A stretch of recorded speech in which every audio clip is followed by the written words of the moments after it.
네, 안녕하세요. 켄시입니다. 제가 제 영상을 2주 만에 제가 업로드를 한 것 같은데요. 제가 마지막 영상을 올린 지 좀 됐죠.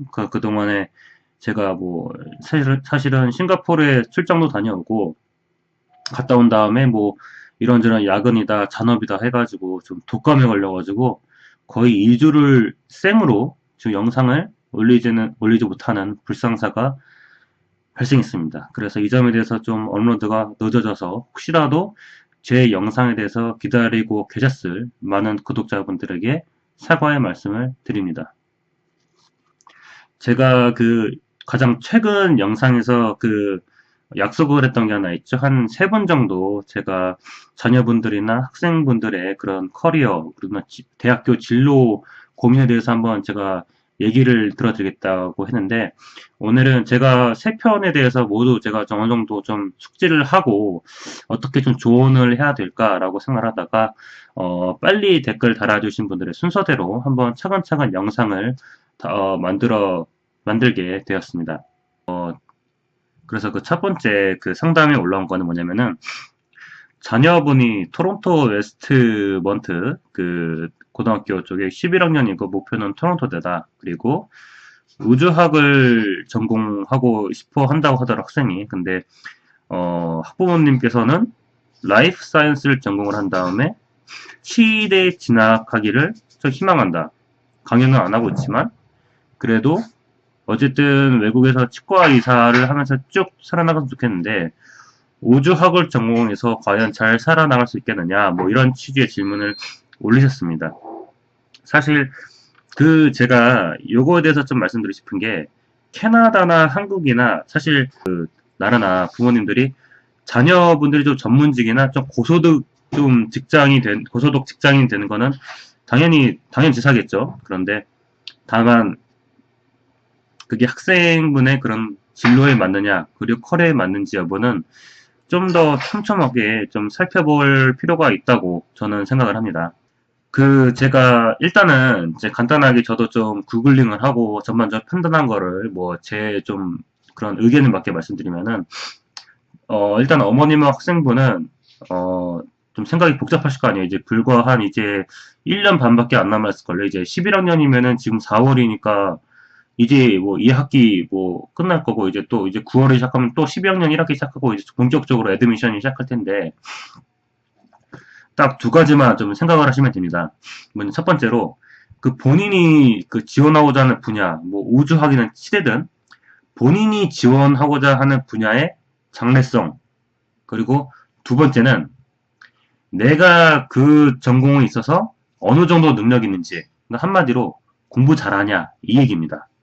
그러니까 내가 어떤 전공에 대해서 내가 하고 싶은데, 그 진입 장벽 자체가 높을 뿐더러 그 안에 들어가서 학생들하고 굉장히 똑똑한 학생들하고 경쟁을 해야 되는데, 거기서 좀 내가 살아남을 수 있느냐에 대해서 철저하게 자기 자신에 대해서 좀 분석을 해봐야 되거든요. 이걸 제가 말씀드린 거고요. 그리고 다만 학생 같은 분의 경우에는 지금 나온 게 우주학하고 치대인데, 제가 말씀드린 그런 장래성 측면에서 한번 분석을 해보자면은, 제가 혹시 학생이 우주학하고 우주공학하고 혹시라도 요거를 명확히 구분하고 있는지 좀 알아야 된다는 생각을 하거든요. 왜냐면은, 제가 어쨌든 졸업생 입장이고, 캐나다뿐 아니라 제 그런 졸업생들을 전반적으로 본 입장에서는 우주공학을, 그러니까 에스트로노미칼 엔지니어링을 전공을 하는 거하고, 그냥 에스트로노믹스를 전공을 하는 거하고 엄청난 차이가 납니다. 이게 공학이라는 게 괜히 공학이 들어간 게 아니거든요. 그러니까 제가 찾아보니까 아마 토론토대에도 에스트로미를 전공한 게 따로 있고, 그 다음에 에스트로노미컬 사이언스 전공한 게 따로 있습니다. 보니까는 디비전도 다르더라고요. 우주공학은 디비전 오브 엔지니어링 돼 있고, 그다음 에스트로미는 디비전 오브 아트 앤 사이언스 이렇게 돼 있는 것 같은데, 이렇게 두 가지를 명확히 구분한 다음에 그리고 다시 재설정을 한다면은, 제가 말씀드리는 장래성 측면에서 보면은 순위를 꼽자면 첫 번째가 치대, 두 번째가 우주공학, 세 번째가 우주학이라고 말할 수 있습니다. 저는 사실 학생분이 왜 사실 굳이 우주학을 공부하는지는 사실 약간 좀 저는 잘 이해 못해요. 왜냐면 저는 다른 전공을 했으니까. 근데 다만 제 친구 중에 심지어는 한국에서 서울대 천문학과 나온 친구들도 있는데 실은 이 친구들이 아마도 뭐그 서울대 안에도 우주공학이 있겠지만은 우주공학을 전공한 본인들 친구들보다는 천문학을 전공한 자기들 친구가 그렇게 본인들이 뭐 그렇게 좀 커리어가 잘 나가지 않았어요. 뭐 이건 여담이지만 아무튼 중요한 거는 제가 치대하고 우주공학하고 우주학을 말씀드렸는데 제가 전반적으로 토론토 대학을 기준으로 봤을 때 그 라이프 사이언스, 그러니까 치대 입학에 앞서서 그런 라이프 사이언스 학부를 선택을 될 텐데 그 라이프 사이언스의 경우에는 그 입학 그 난이도가 로우 투 미드 80점이었던 것 같았고 나머지 우주공학하고 우주학도 뭐 그렇게 크게 높진 않았던 기억이 납니다. 그러니까 제가 캐나다 대학을 졸업했던 한 2000년대에도 그때도 사실 그 대학도 유명한 대학이었지만 그 엔지니어링이 그렇게 입학 난이도가 높지는 않았습니다. 근데 다만 장래성 측면하고 실제로 그 공부할 때 있어서의 그런 난이도란 게 있습니다. 그 측면에서는 좀 상당히 엔지니어링이 우주공학뿐만 아니라 다 높았던 기억이 나고요. 근데 여기서 다시 제가 능력적인 측면으로 한번 다시 말씀드리면은 지금 학생분이 11학년이고 어느 정도 지금 고등학교에서 점수가 나오니까 그런 자신감 덕분에 아무래도 어머님이나 그 아버님께서도 그런 결정을 내리셨을 거고 그러니까 내 자녀는 치대도 갈 수 있는 성적이다라고 하는데 이게 제가 말씀드리기가 좀 애매하긴 한데요. 라이프 사이언스를 전공을 해서 치대를 간다. 이거는 라이프 사이언스는 아까 제가 말씀드린 그 80대 초중반 점수를 고등학교 때 받아야지 입학을 할 수 있는데 그거는 최소 여건이 그렇다는 거지. 실제로 본인이 학생이 라이프 사이언스에 입학을 해가지고 거기서 자기가 경쟁을 붙어야 될 학생들은 90점대로 들어오고 95점도 들어올 수 있고 왔다 갔다 합니다. 그리고 제가 나온 대학교의 라이프 사이언스는 경쟁이 굉장히 치열해가지고 거기 있는 학생들도 제가 알기로는 7, 80%는 뭐 의대나 치대 가려고 경쟁했을 텐데 실제로 들어간 학생들은 라이프 사이언스는 그렇게 많지 않을 거예요. 왜냐면 그게 굉장히 학생들끼리 경쟁을 해야 되고 어쨌든 제가 말씀드리고 싶은 게 뭐냐면은 어쨌든 그렇게 부모님들께서도 학생분이 그 11학년 성적을 보고 판단 내렸을 거 아니에요. 그 11학년에서도 뭐 올 A가 나왔다든지 보통 제가 여기서 약간 좀 말이 길을 수 있는데 한국 학부모님들 중에 제가 감히 말씀드리지만 좀 약간 좀 기분 나쁠 수도 있겠지만은 착각하실 수가 있는 게 트랜스크립트를 보면은 다 5월A가 나옵니다. 뭐 영어뿐만 아니라 다 올해 나오는데 그 고등학교 때 5월A가 나오고 이 정도면은 뭐 대학교 와가지고 무난하게 치대갈 수 있는 게 아니냐라고 생각할 수 있는데 80점을 그냥 넘겨도 그 5월A를 다 받는 학생이 나올 수도 있고 그 A라는 것도 그냥 A가 똑같은 A가 아니고 정말 99점까지 나올 수 있는 A가 있는 거고 또 그 90점대 후반끼리 A가 다 같이 그 안에서 붙어가지고 경쟁 붙을 수 있는 거고 그래서 그게 단순히 고등학교 때 성적만 가지고 자녀분의 그런 능력을 모두 판단하기에는 무리가 있다. 다시 말씀드리면은 그 학생분이 뭐 공부 잘하고 정말 탁월해가지고 그렇게 능력이 괜찮으면은 당연히 전 권하고 가면 좋을 텐데 만약에 약간 좀 더 학생분이 그런 라이프 사이언스나 그런 쪽으로 소질이 있는지 좀 더 계속 체크해 나가면서 어떻게 보면은 그런 라이프 사이언스나 치의대 쪽으로 유도하는 방안이 좋지 않나 저는 생각을 하고 있습니다.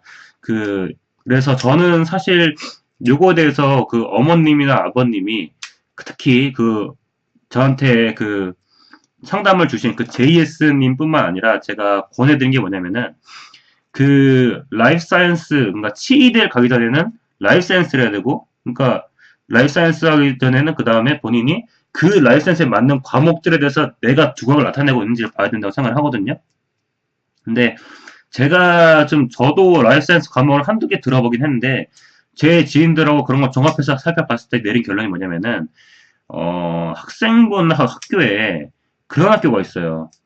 IB 과목들이 많은 학교들이 있습니다. 이게 뭐냐면은, 학생들이 좀 어느 정도 대학교 때 그런 크레딧을 미리 딸 수 있는 건데, 물론 저는 사실 주어진 정보가 더 없기 때문에 제가 학생이 재학 중인 학교가 뭐 AP 코스나 IB 코스를 가르치는지 모르겠는데, 한번 AP 칼큘러스 한번 들어봐가지고 성적이 그 안에서 성적이 어디까지 나오는지 한번 테스트 해본 것도 좋은 방법이라고 저는 생각을 합니다. 왜냐면은 제가 고등학교를 졸업했을 때 저도 AP 칼큘러스를 듣긴 들었는데 AP 칼큘러스는 그래도 한국어 수준을 쳐도 이게 쉬운 레벨은 아니거든요. 그런데 AP 칼큘러스에서 잘 적응해가지고 무난하게 간 학생들은 나중에 어떻게든 간에 치이들 가든 간에 아니면은 뭐 엔지니어링 사이언스 같은 데다 결과가 좋았습니다. 그래서 아무래도 이런 점에서 한번 그 봐야 될 것 같고 뭐 끝으로 말씀드리고 싶은 거는 치이대에 들어간다, 외국 간다 그러면은 뭐 미래에 뭐 학생이 더 잘 알아서 하겠지만은 그게 사실 제가 한국에서도 뭐 살 수도 있다고 말씀드렸잖아요. 그러니까 그 라이센스가 뭐 한국에서 뭐 면허 시험을 다시 봐야 되고 이제 그런 거에 대해서 한번 꼼꼼하게 살펴보실 필요는 있고 무엇보다도 명확하게는 자녀분이 우주학을 전공하는데 그게 정말 정확하게 우주학이 맞냐 아니면 우주공학이냐 그리고 우주공학이 그리고 그 학생분 본인이 예를 들어서 본인은 그렇게 치의대에 가기 좀 어려웠거나 그렇게 저거 싫어할 수도 있는데 그게 물론 본인이 의사나 입장은 사실 12학년 때까지 뭐 1년 안에도 바뀔 수 있다고 저는 생각을 하거든요. 근데 다만 그 중요한 거는 그거는 제가 어떻게 뭐 바꿔드릴 수는 없는 거고 그 학생분이 그 아까 말씀드린 것처럼 AP 칼큘러스나 이런 과목에 대해서 충분한 소질하고 두각, 수학적인 스킬하고 그런 걸 나타내는지 충분히 살펴보셔야 되고 AP 칼큘러스뿐만 아니라 뭐 바이올로지나 뭐 아니면 뭐 피직스 같은 경우를 해가지고 본인이 뭐 소질 나타내고 만약에 내가 토론토 대학에 그 입학을 하는데 내가 진짜 뭐 잉글리시뿐만 아니라 AP 칼큘러스나 아니면 뭐 AP 피직스, AP 바이올로지 극단적으로 이런 과목만 들어가지고도 내가 입학 충분히 할 수 있고 상당히 그런 그 말씀드렸던 미드 80점 정도의 점수가 아니라 훨씬 더 안정권을 한 다음에 들어갈 수 있다는 보장이 되느냐 그런 거에 대해서 한번 판단하는 게 좋을 것 같습니다. 제가 뭐 이제까지 구구절절 좀 이렇게 학생분에 대한 뭐 이런저런 얘기를 말씀드렸는데 제가 캐나다 대학 저는 소셜 사이언스를 전공했다고 여러 차례 말씀드렸잖아요. 그런데 제가 대학을 다니면서 캐나다에서 그런 세컨더리 12학년 학생들 학부모들 종종 뵐 일이 있었는데 그 학부모님들은 내 자녀분이 너무 잘해가지고 당연히 우리 자녀는 치의대 메디컬 스쿨 거나 덴탈리스트가 될 거다 뭐 이렇게 얘기를 하는데 그 학생을 제가 다닌 대학에서 제가 3학년일 때 그 학생이 1학년일 때 수업 마쳤는데 그 학생은 이미 정학 위기에 놓였어요. 그 정학이라는 게 본인이 공부를 안 해서가 아니라 워낙 그 프로베이션, 그러니까 공부를 경쟁에 밀리면 당연히 프로베이션이 되거든요. 그게 지금 말씀드리는 라이프 사이언스, 뭐 에스트로미칼, 뭐 엔지니어링 이런 게 중요한 게 아니고 그게 학생한테 상처가 됩니다. 그게. 그러니까 본인의 그런 충분한 능력이나 그런 것에 대해서 고민을 해가지고 일단 올해 남은 시간 동안 충분히 고민하시는 게 좋지 않을까 저는 그렇게 생각을 합니다. 일단 뭐 제 답이 조금 이렇게 충분한 답이 되길 바라며 이 정도로 영상은 정리하도록 하겠습니다. 감사합니다.